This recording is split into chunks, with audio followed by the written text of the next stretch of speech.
Saya akan berikan beberapa hal dulu pada hari ini. Mazmur pasal yang ke-32, perhatikan pada ayat yang ke-8. Saya ingin ajak kita membaca bersama-sama akan ayat ini. Aku hendak mengajar dan menunjukkan kepadamu jalan yang harus kau tempuh. Aku hendak memberi nasihat, mataku tertuju kepadamu. Amen. Kalau Anda baca dalam The Living Bible, terjemahan ini bagus sekali. Saya sempat tuliskan, saya berikan kepada Ibu Ruth untuk direnungkan sepanjang perjalanan hari ini. Alkitab mengatakan, Tuhan berkata, I will instruct you, aku akan memberikan instruksi kepadamu, petunjuk kepadamu, and guide you along the best pathway for your life. Dan akan membimbing kamu, menuntun kamu, di jalan yang terbaik daripada hidupmu. Dan kemudian dia berkata, and I will advise you, dan aku akan memberikan nasihatku kepadamu, menasihati kamu, and watch your progress, dan memperhatikan akan perkembanganmu. Kita punya Allah yang luar biasa, amen. Saya mau ulang lagi, Anda boleh tulis semaksimal Anda bisa. Kalau Anda punya The Living Bible, Anda boleh lihat, dikatakan pada ayat yang ke-8 dari Mazmur 32, I will instruct you, aku akan memberikan instruksiku kepadamu, and guide you along the best pathway for your life, dan membimbing kamu di jalan yang terbaik dari kehidupanmu. Dan dia berkata, I will advise you, aku akan memberikan nasihat-nasihatku kepadamu, and watch your progress, dan memperhatikan akan perkembanganmu. Allah yang kita sembah bukan Tuhan yang asal memerintahkan kita sesuatu lalu kemudian membiarkan kita. Dia Allah yang memberikan arahan kepada kita kemana kita mesti pergi.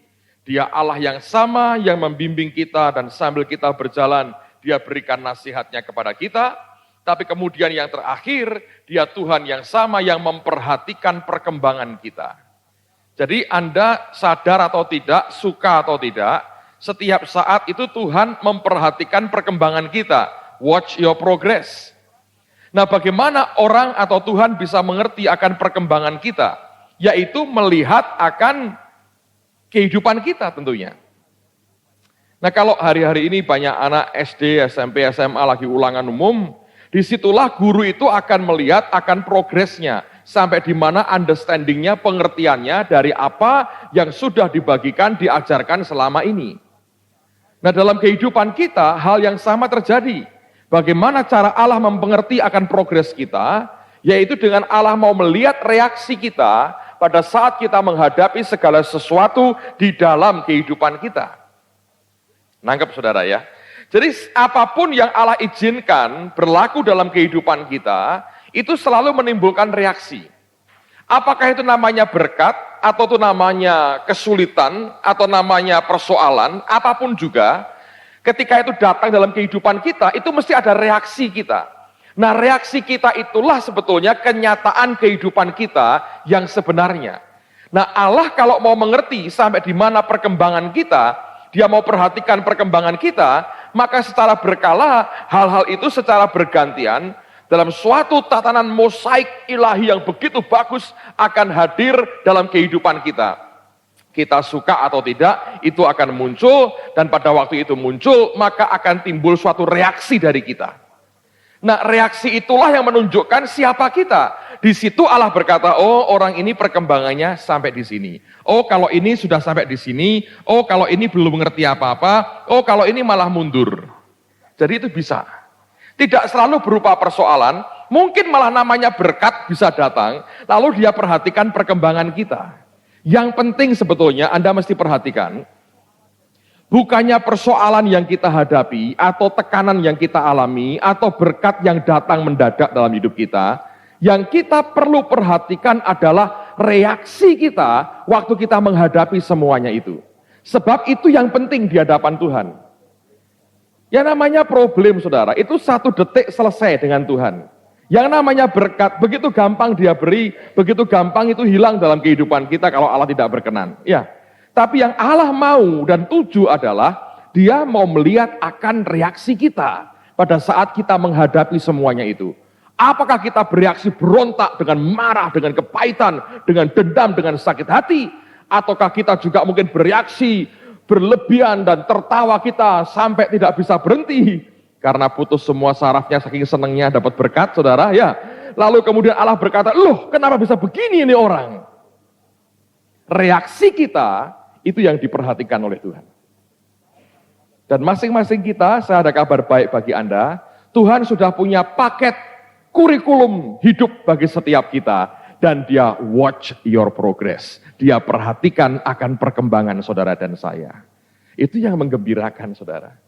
Sekaligus itu yang agak memprihatinkan bagi beberapa orang, karena progresnya tidak pernah ada perubahan. Terus seperti itu dan tidak berubah. Tapi saya percaya semua kita sudah makin diubah oleh Tuhan kita, amen. Saya mau belajar optimis melihat hidup saya sendiri, dan saya mau belajar optimis lihat hidupnya orang lain. Selama kita mendoakan yang bersangkutan, kita berhak optimis terhadap hidup orang yang kita doakan. Amen. Kemarin di gereja saya katakan, Melvin Hickey memberikan sharing bagus sekali. Dia berkata, mengapa Yesus optimis terhadap Petrus yang labilnya luar biasa? Satu segi, lihat dapat pewahyuan.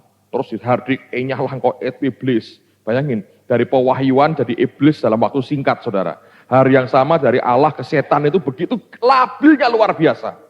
Ada kalanya dia berkata, jalan atas air, jalan betul, tenggelam, saudara. Ini orang labilnya luar biasa. Mau mati dengan Tuhan, nyangkal gak tanggung-tanggung, 3 kali nyangkal. Loh kalau orang punya perasaan, nyangkal sekali, sudah gak punya nyali kan saudara? Kira-kira nyangkal sekali terus kabur pergi toh. Ini enggak, itu nekat terus sampai 3 kali baru kapok nangis terseduh-seduh saudara. Bayangin ini orang labilnya luar biasa. Tapi Yesus tetap optimis dengan Petrus. Kenapa? Dia mendoakan Petrus. Dia pernah berkata, lihat iblis menuntut untuk menampi engkau. Tetapi aku sudah berdoa supaya imanmu jangan gugur. Karena dia sudah berdoa, tetap dia optimis. Saya juga optimis dengan Anda karena saya doakan saudara. Tidak peduli apapun yang engkau alami, senyummu tambah kecut makin hari, tidak masalah saudara. Mungkin akan jadi acara terbaik satu kali saudara. Ya, nggak masalah itu, tapi saya tetap optimis Anda luar biasa. Amen. Optimis saya. Kalau nggak optimis kita bubar sekarang saudara ya. Tapi saya percaya kami sudah berdoa buat saudara, saya optimis dengan hidupmu. Dan kalau Anda berdoa dengan Tuhan, Anda berhak optimis dengan hidupmu. Bayangkan kita punya Tuhan yang begitu baik dan bisa kita andalkan dalam kehidupan kita. Nah, bagaimana kemudian cara Allah memberikan kita instruksi, membimbing kita, dan memberikan nasihat? Semuanya itu sebetulnya segala sesuatu yang Allah izinkan dalam hidup kita. Ya, gini ya, 2 hal. Pertama, bisa berupa Tuhan bicara kepada kita. Begini, bisa. Tapi ada juga saat-saat di mana keadaan sekitar dibuat begitu rupa untuk, tanda petik ya, menggiring kita kepada suatu situasi tertentu. Cara Tuhan bimbing kita, jangan dipikir hanya omongan lewat pendeta, dengar firman, dapat rema, atau doa, dapat mimpi, ketemu malaikat. Bukan, saudara. Keadaan sekitar kita ini bisa diizinkan begitu rupa untuk mau tidak mau menggiring Anda dan saya kepada suatu titik tertentu yang Tuhan inginkan dalam kehidupan kita. Bisa berupa berkat, bisa berupa masalah, bisa berupa kemuliaan, bisa berupa aniaya. Dan menurut saya, yang paling mengesankan buat kita adalah kalau lewat aniaya, saudara. Itu paling luar biasa. Nah, aniaya tidak harus ada dipukuli orang di tengah pasar, saudara ya. Tidak harus berupa fisik, tapi tekanan apapun yang seringkali mempertanyakan panggilan dan kenyataanmu sebagai orang Kristen, itu aniaya. Bisa calon mertua menolak saudara karena Anda seorang hamba Tuhan, seperti yang pernah saya alami. Itu aniaya, saudara. Karena kalau saya pengusaha atau anaknya orang kaya, itu tidak akan ada. Nangkep ya?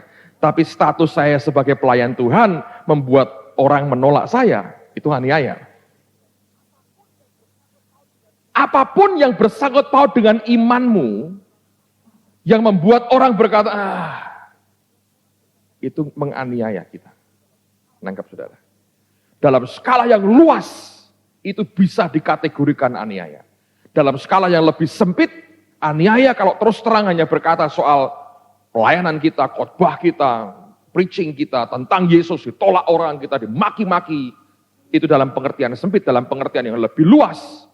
Banyak orang menganiaya, karena hanya sekedar melihat kita orang Kristen atau hamba Tuhan. Dan disitulah sebetulnya kita belajar banyak bagaimana kita bisa mengerti akan kehendak Tuhan dalam hidup kita. Kalau Anda belajar lewat kelas ini, mungkin Anda akan terima 15% menurut saya. Kalau Anda belajar lewat penganiayaan, Anda nikmati yang sisanya. 85% itu Anda nikmati. Jadi saudara mau yang berapa persen, saudara?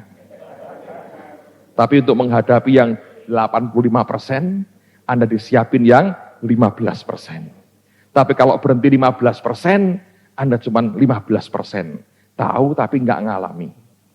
Jadi nanti bulan ini kita melepas Anda itu seperti domba di tengah serigala. Janganlah jadi serigala berbulu domba, tapi domba di tengah serigala. Dengan banyak hal yang akan saudara hadapi, mau tidak mau. Amen, saudara. Jadi sekarang saya mau bicara subjek yang paling penting di Alkitab, diantaranya adalah masalah penderitaan. Ini subjek yang di gereja kalau disampaikan kurang mendapat respon, karena orang ingin dengar kata Tuhan memberkati, tapi ini bagian dari berkat. Dan saya ingin membuat kita semua sadar ini hal yang penting dalam hidup kita. Coba buka Ibrani pasal 5 dulu sebelum nanti kita lihat bagian per bagian. Ibrani pasal yang kelima.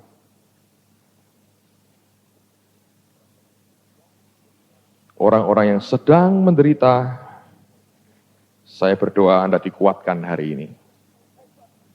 Pak, beri saya obat penderitaan. Enggak ada, saudara. Yang ada cuman vitamin untuk Anda kuat menghadapi penderitaan. Wah, apa boleh buat, emang itulah kenyataannya. Banyak orang ingin obat penderitaan supaya penderitaannya hilang, tapi Tuhan tidak punya itu. Itulah sebabnya Yesus juga harus menderita. Kalau dia punya itu, dia sudah minum di Getsemani, obat anti menderita. Tapi yang diberikan Tuhan adalah pelayanan para malaikat di Getsemani yang membuat dia kuat, tetap toh harus menderita. Ibrani pasal yang kelima, ayat 7 dan ayat yang ke-8. Dalam hidupnya sebagai manusia, ia telah mempersembahkan doa dan permohonan dengan ratap tangis dan keluhan kepada Dia, yang sanggup menyelamatkannya dari maut, dan karena kesalehannya ia telah didengarkan. Dan sekalipun ia adalah anak, ia telah belajar menjadi taat, Anda garis bawah itu, dari apa yang telah dideritanya. Jadi penderitaan itu merupakan sarana untuk kita belajar menjadi apa? Taat. Semua kita kan ingin taat, saudara. Semua ingin taat. Tapi penderitaan itu mengajar kita bagaimana kita harus taat. Saya beri contoh lah. Ya buat saya sudah bukan penderitaan lagi, saudara. Sudah lewatlah masanya ya. Tapi kejadian ini kalau Anda salah meresponi bisa fatal. Saya saksikan di gereja minggu lalu sepintas. Saya lagi bangun rumah tambahan, extension untuk rumah saya. Dan waktu dihitung pertama itu kira-kira habis 180 juta. Pemborongnya jemaat sendiri, dia berkata, Pak saya tidak akan minta apa-apa, pokoknya tak bangunin dah. Bapak mintanya apa tak bangunin. Nah Anda harus perhatikan begini ya, saya tidak berkata dia begitu, tetapi Anda harus belajar begini.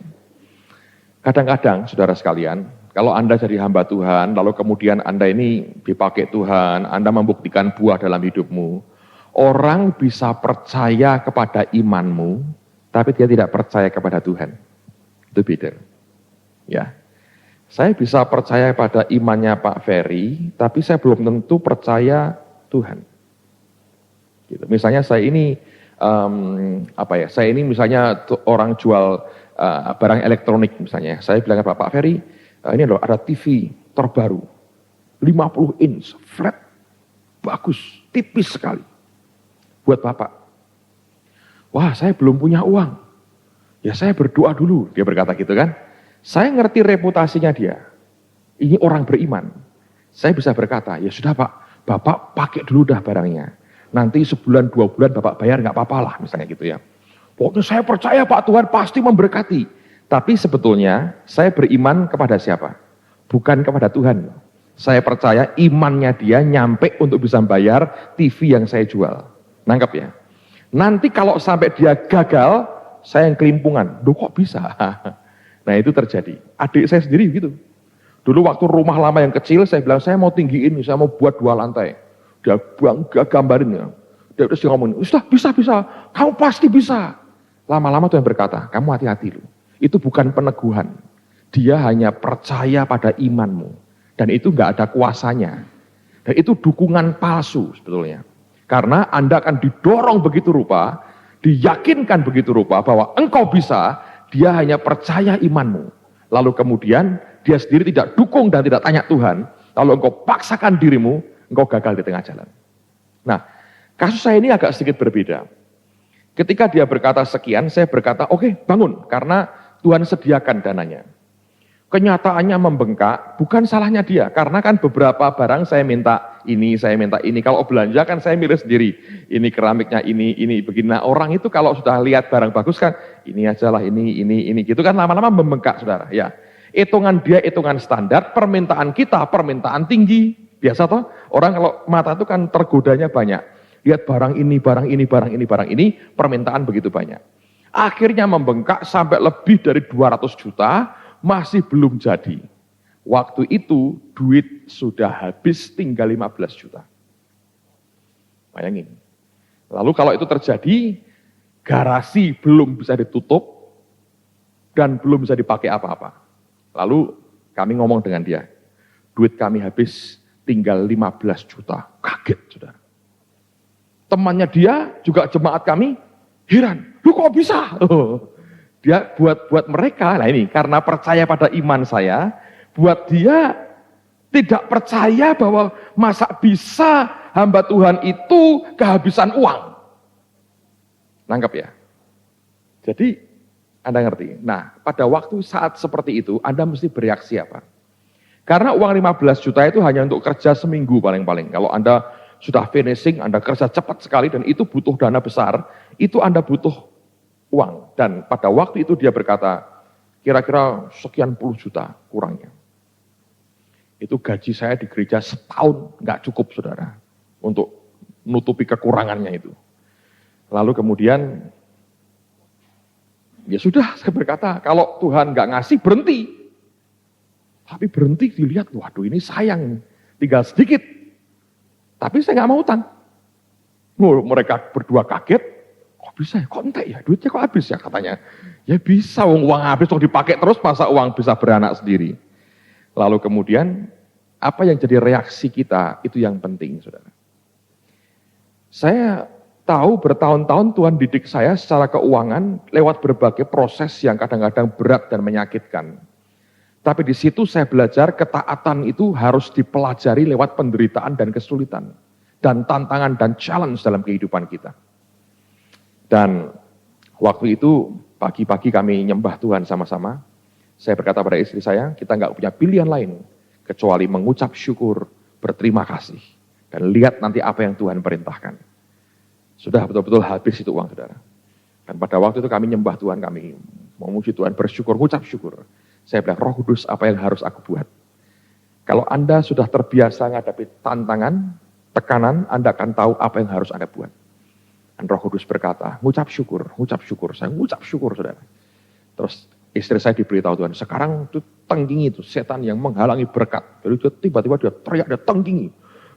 Nah, cuma dia kebaikan hati. Yang kamu pegang, kembalikan 2 kali lipat. Saya bilang, salah, 7. Saya berkata begitu. Ya toh, Alkitab berkata 7 kok dia bilang 2. Kinaan, 7. Saya berkata begitu. Jadi tak ralat 2 aja. 7. Ya 7 katanya.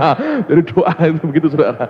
Ya, cuma 2 kan rugi. Saya bilang 7. Saya ngambil 7. 7 saudara. 7 betul. Apa yang terjadi saudara sekalian? Besoknya siang-siang saya ngomong sama istri saya. Kamu cek di bank, tanya saldo. Dia bilang enggak, sudah lama tidak pernah kejadian orang itu transfer uang ke rekening kami. Saya enggak punya rekening pribadi, itu pakai nama istri saya. Jadi, dan yang ngerti sedikit sekali. Saya enggak pernah kartu nama dengan bank account nama, itu kan cari uang diam-diam. Iya toh. Saya enggak membiasakan diri untuk cari duit, saudara. Jadi panitia yang membuat buku jangan cari duit lah di luar. Kalau enggak bilang di fotokopi aja lah kalau enggak ada duitnya ya. Jangan cari duit, saudara. Saya ngajari saudara, jangan pernah cari duit. Kalau Anda jadi hamba Tuhan, pikiranmu harus tundukkan, jangan pernah cari duit. Jangan. Kalau Allah yang kita layani tidak memberkati kita, biar kita mati kering, enggak apa-apa saudara. Amen. Kalau dia sungguh dia hidup, biar dia memberkati. Asal kita lakukan sesuai dengan kehendaknya yang sempurna. Dan jangan cari duit. Kalau Anda pengusaha, harus cari duit. Harus. Pendeta jangan cari duit, saudara. Jangan cari duit. Kalau tidak repot. Kalau Anda pengusaha, cari duit. Tidak apa-apa. Diberkati Tuhan. Kalau pendeta jangan ngomong duit, jangan cari duit. Pakai lutut, saudara. Amen. Nah, akhirnya saya ngomong sama istri saya, kamu coba telepon bank. Dia bilang, waduh saya masa harus telepon? Telepon aja telepon. Dia telepon. Kaget saudara, itu ada orang kirim sekian juta. Pada waktu itu ada orang kirim 10 juta. Dari mana nggak tahu. Jakarta pokoknya bank ini, tapi nggak tahu dari mana. Saya bilang, oh lihat. Makanya jangan 2 kali lipat, 7 saya berkata. Nah ini baru 10, baru sudah 10, bukan baru 10, sudah 10. Nanti luar biasa, saya bilang. 2 hari kemudian saya bilang, telepon lagi. Dia bilang, waduh saya malu tolong itu cuman cabang pembantu yang kerja kan sedikit. Jadi yang jaga sana ngerti, ini ibu ini kok tiap 2 hari telepon, tanya saldo. Saya ngomong, beli sekali ini aja kamu telepon lagi. Dia terpaksa saudara, dia telepon lagi. Dengan malu, dia bilang mau tanya saldo. Saya bilang, kenapa malu? Wong duit-duitnya sendiri, saya berkata. Kita kan ngutangi dia, ya toh? Saya naruh uang di situ kan kita ngutangi dia. Saya bilang, kenapa malu duit-duitnya sendiri? Telepon, saya berkata. Ditelepon, kaget lagi. Masuk lagi sekian juta, saudara. Dihitung dalam 3 hari, bum, selesai. Saya bilang, jangan telepon lagi. Ya, katanya. Dan terakhir kita minta, coba di print di bank, di print, masuk lagi saudara. Bayangin, sudah bertahun-tahun tidak ngalami seperti itu. Hari itu Tuhan berkati dengan cara yang luar biasa. Amen. Allah itu watch your progress. Dari mana saya bisa dengan orang berkata, Pak kok gampang sekali. Jangan lupa loh saudara, saya membayar bertahun-tahun.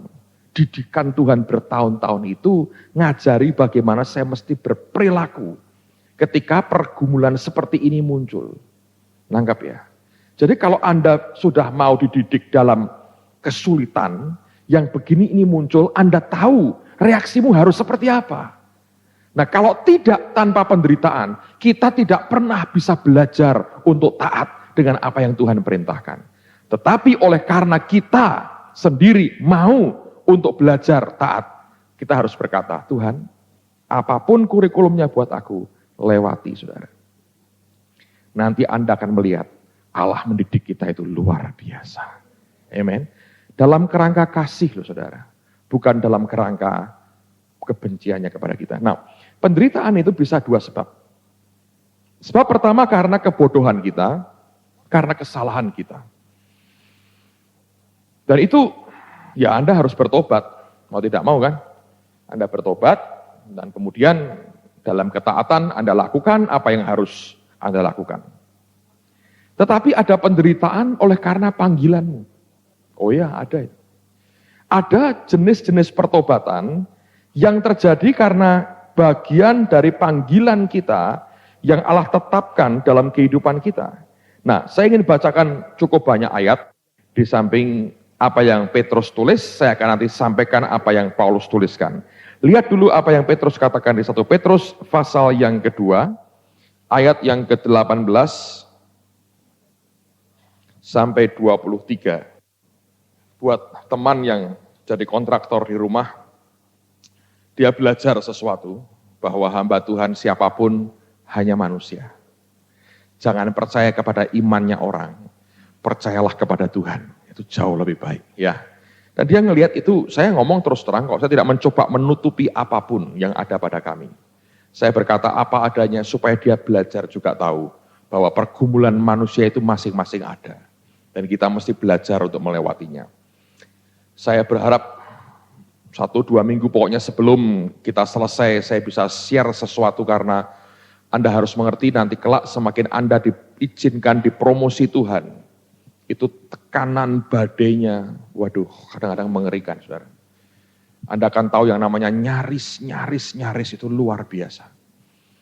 Hari-hari ini saya dalam pergumulan tertentu dan saya berharap lusa akan selesai dengan baik semuanya. Kalau Tuhan berkenan dan izinkan. Kalau tidak, itu merupakan perjalanan yang akan sangat panjang. Dan belum pernah seumur hidup saya alami yang seperti ini. Tapi saya bersyukur Allah itu baik. Di tengah pergumulan begitu berat, saya jadi lebih gampang tidur, saudara. Dan itu anugerah. Kalau Anda punya tekanan dan Anda susah tidur, wah itu malah petaka, saudara. Susah sekali, ngitung detik berjalan, melotot gak mau tidur. Saya itu lucu, kalau begitu ada masalah muncul, lebih gampang tidur, saudara. Jadi saya nggak tahu kenapa bisa begitu, tapi saya bisa menikmati tidur pulas, tanpa mimpi buruk, mimpi indah dengan Tuhan. Besok bangun seger lagi. Amen. Nah, lihat pada pasal 2 ayat 18, sampai dengan ayat yang ke-23.